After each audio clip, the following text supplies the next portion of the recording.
Makin banyak karyawan startup kena badai PHK, terbaru Goto dan Ruang Guru. Sejak beberapa bulan lalu, sejumlah perusahaan yang kebanyakan startup melakukan pemutusan hubungan kerja atau PHK terhadap karyawannya. Hal yang disoroti adalah jumlah karyawan terdampak, di mana rata-rata bisa mencapai ratusan bahkan ribuan. Terbaru, dua perusahaan dengan nama besar, Goto memangkas 1.300 karyawan dan Ruang Guru menyingkirkan ratusan karyawannya. Namun, sebelum ini ada beberapa perusahaan yang juga melakukan PHK massal, berikut daftarnya. Pertama, Shopee Indonesia. Shopee Indonesia sempat disorot karena melakukan PHK massal pada 19 September 2022 lalu. Beberapa karyawan yang terdampak mengungkapkan kesedihannya pada media sosial. Adapun pesangon yang akan diberikan sesuai dengan aturan undang-undang plus 1 bulan gaji. Yang kedua, Indosat Ooredoo.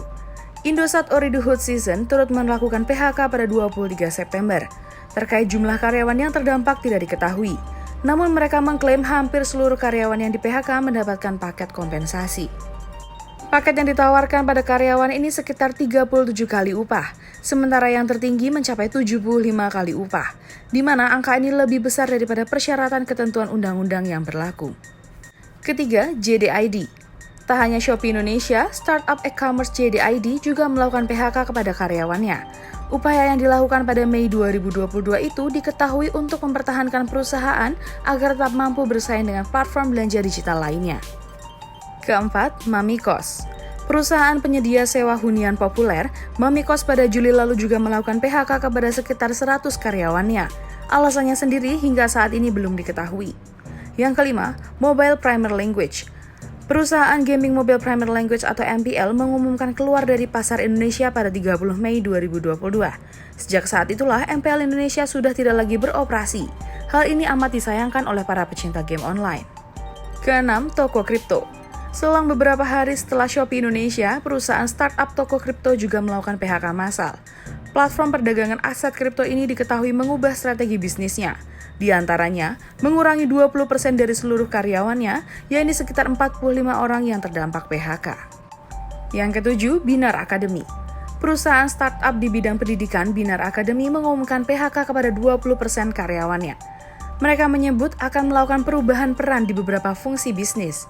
Sementara bagi karyawan yang terdampak, mereka tawarkan konsultasi karir. Kedelapan, Bananas Indonesia. Tim manajemen Bananas lewat akun Instagram menyampaikan bahwa mereka akan berhenti beroperasi. Alasannya karena ekonomi bisnis yang dianggap tidak berjalan dengan baik.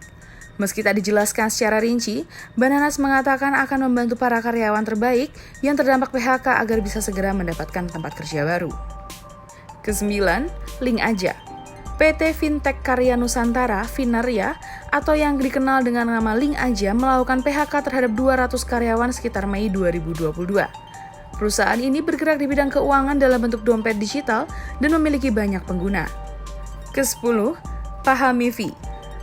Pahamivi atau PT Pahami Cipta Edukasi (Edutech) yang serupa dengan Binar Academy juga ikut mengumumkan PHK terhadap sejumlah karyawan pada Juni 2022. Alasannya untuk mengoptimalisasi bisnis yang sedang menurun. 11. Zenius. Zenius ikut menyusul sebagai startup edukasi yang mengumumkan PHK sekitar 800 karyawan dari Mei hingga Agustus 2022 lalu. 12. Lumo. Lumo juga dikabarkan melakukan PHK terhadap 100 karyawannya di Indonesia sekitar Juni 2022 lalu. Adapun pemecatan massal itu sebagai imbas dari situasi ekonomi global yang sedang sulit. 13. Tanihub.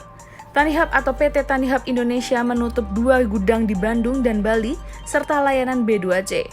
Mereka diketahui hanya fokus di B2B, sehingga mengakibatkan sejumlah karyawan terkena PHK pada Maret 2022 lalu. 14. Si Cepat.